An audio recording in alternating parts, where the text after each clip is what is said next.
my giddy aunt. Pigs might fly. How do we get these things in our English language? I found myself saying that the other day. Just came out of my mouth. I didn't even plan to.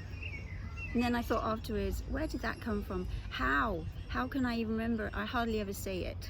So today we're going to have a very quick, fun glimpse at why we have some of these really amazingly quirky, sometimes really, really weird, way out sayings. How did we get them? Where do they come from? And why do we still say them now?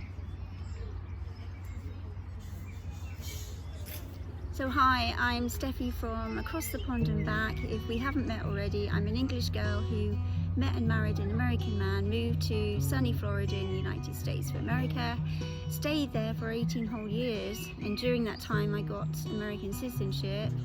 Then I moved back in 23 to be closer to my dear mum, who's now passed away. So I'm actually planning a U-turn back to the USA soon this summer. Okay, so first off, pigs might fly. And you'd think that this saying is really way out there because pigs are well known for wallowing in the mud and being very down-to-earth type of creatures. So it looks like from my little bit of research that we can blame this guy in 1616 apparently, called John Withers. And let me know if you guys can find out any more information about these things, because I'd love to know. Love learning about these types of things. But basically we can blame him. He's the one who started it, and he said something like there's a pig flying away here or something like that in his ancient writings in the dictionary. Didn't really make much sense. And then later on around that time, this guy wrote a Scottish proverb, and he said, and pigs may fly away with the tod, says here. So tod meaning fox. So these writers were absolutely yonks ago. There's another saying that I don't hear people saying very much now, but when I was at school we used to say it a lot, yonks, years and years back, and they've strangely stuck with us in our English idioms and ways and expressions, and it's just amazing to me. And then later on in the Alice in Wonderland, apparently Alice said something about a pig flying away, so seems to be something that we're kind of hung up on, doesn't it? Pigs flying. But it's basically just your for those who haven't heard it before or across the world are just marveling at this very crazy saying. It means an emphatic way of saying, yeah, probably impossible that you're going to change or whatever.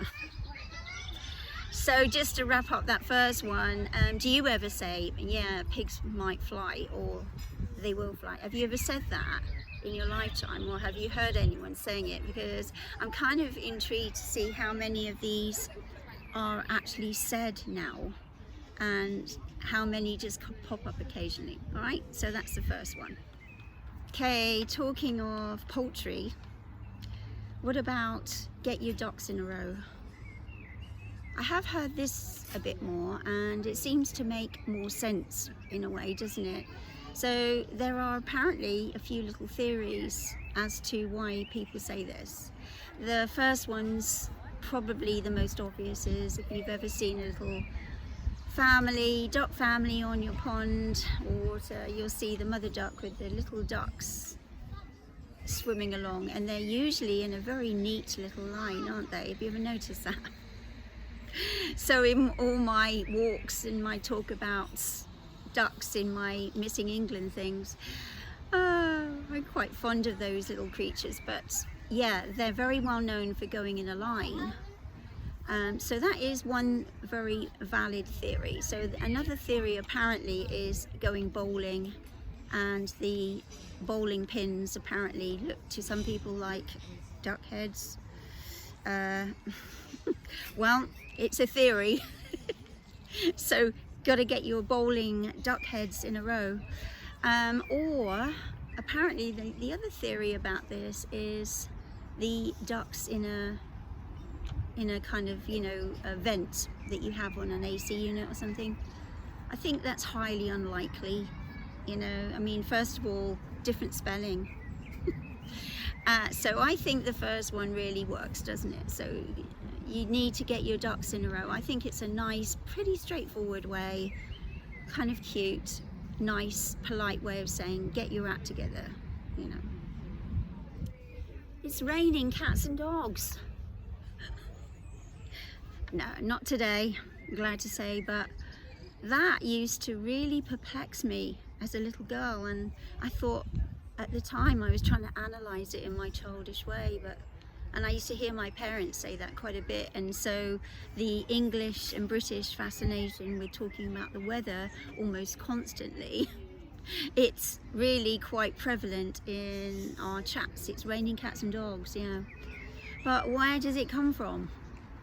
So looked that one up, and apparently in the 1700s in England, and I'm assuming the UK, that apparently they didn't have the integrated drains that we have now, and they apparently had lots and lots of floods around in the city areas, and they were so heavy that they used to wash dead cats and dogs away.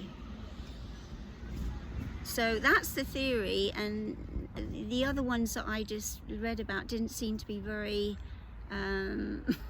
feasible, let's put it that way. So I'm just going to stick with that one. That's my vote. If you have any ideas, let me know in the comments.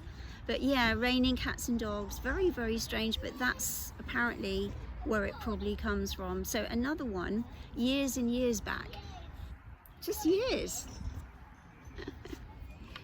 Okay, let's move away from the animal type sayings and look at another one. Bob's your uncle. Well, this is another one that I heard a lot growing up. I think, tell me if I'm wrong, but it's probably more of a southern England saying. But I do remember, you know, different people in my family talking about that in a sentence, you know, yeah, we'll get this done and Bob's your uncle. It was so normal. But again, what does it mean? How did it come into our language and our very way of speaking? So apparently in 1887, Prime Minister then, called Robert Cecil, he appointed his nephew to be a minister for Ireland. That's what I read. So that's where the Bob bit comes in. So Uncle Bob. So Arthur called him, the PM, his Uncle Bob, and of course being Prime Minister is pretty much, you know, whatever he needed, go to Uncle Bob and it's done. So that's where that comes from. Pretty simple there, but interesting to know. Have you ever heard any other explanation for Bob's your uncle? I'd like to hear. Okay, another one, penny for your thoughts. This is one that maybe is quite old now, and I really don't hear it too much. It's a bit like kind of connected with, you know, if you've got a penny to go to visit the loo, the ladies, the toilets, whatever. But my nan might have said this, I think, or even my mum, but penny for your thoughts. So apparently this originates in the 16th century from possibly Sir Thomas More. So that's what I read. So a treatise on the last things he was talking about, and apparently that's where the penny concept came in. Penny in those days, and you know, until 100 years or so ago, I guess, penny is a very, very valuable thing. So of course not now, but so someone saying, oh, I give you a penny for your thoughts, they were saying, I'm really interested, you know, give me that thought. All right, right, so which one? Cloud 9. I'm going to leave Giddy Aunt to the end because that's really the one that started this whole thing off. So on Cloud 9, interesting, yeah, apparently this comes from cloud classification. which makes total sense. So it's not really that humorous, really. It just comes from a straightforward rationale, which is surprising. So we've actually got something that's pretty straightforward here. So of course 1 to 10, 9 is pretty high up there. So I suppose that's where we get cloud 9 from. You know, when someone's saying they're going to be on cloud 9 when they pass their exams. So yeah, nice and straightforward there. Apparently American radio program, we can blame the Americans for this one, Johnny Dollar. He was also not unconscious, I'm not sure about the history there, and he used to talk about being on cloud 9. So I'd like to look more into some of these. That sounds very weird right there. All right, keeping up with the Joneses. Sad to say, that thing, that aspect of English and British life still is here. I've experienced it. I try hard not to get wrapped up in it, which isn't that easy when you're kind of settled here for a while and you see someone else with this or that, you know, a nice garden, or it doesn't have to be necessarily really posh, but just something that they've got that, yeah, you just want to go one step better, but then have to take a step back and say, no, I'm not going there. I'm not even doing it. I'm not going there. So I'm thankful for the things that I have. So I'm not going to get wrapped up in that. But yeah, it is a very real thing in England still, keeping up with the Joneses. So I guess the word or the name Jones was chosen because it's very common, like Smith, isn't it? All right, so anything that you can think of to add to that? Apparently there was an article in the New York Globe as well which mentioned a lot of Joneses. So all of these aspects, I guess, contribute to these sayings kind of amassing meaning. But yeah, we sure have got a lot of them. So yeah, last one for today, giddy aunt. So have you ever said giddy aunt?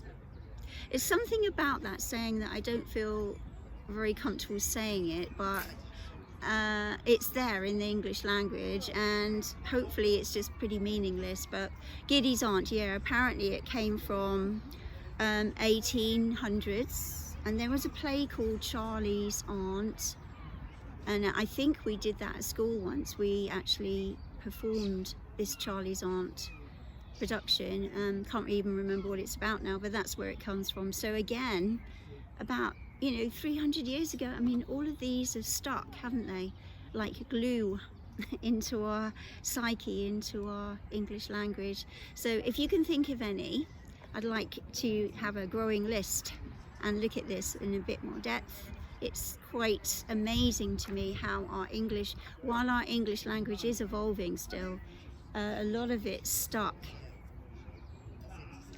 in the mud of English historicness and culture. So as always, it's been wonderful to have you along today. Thank you for watching to the very end, and I plan to do another video soon similar to this, and it's going to be 5 more of my English habits that I couldn't let go and I took to America. And I will look forward to seeing you in my next video. Cheerio!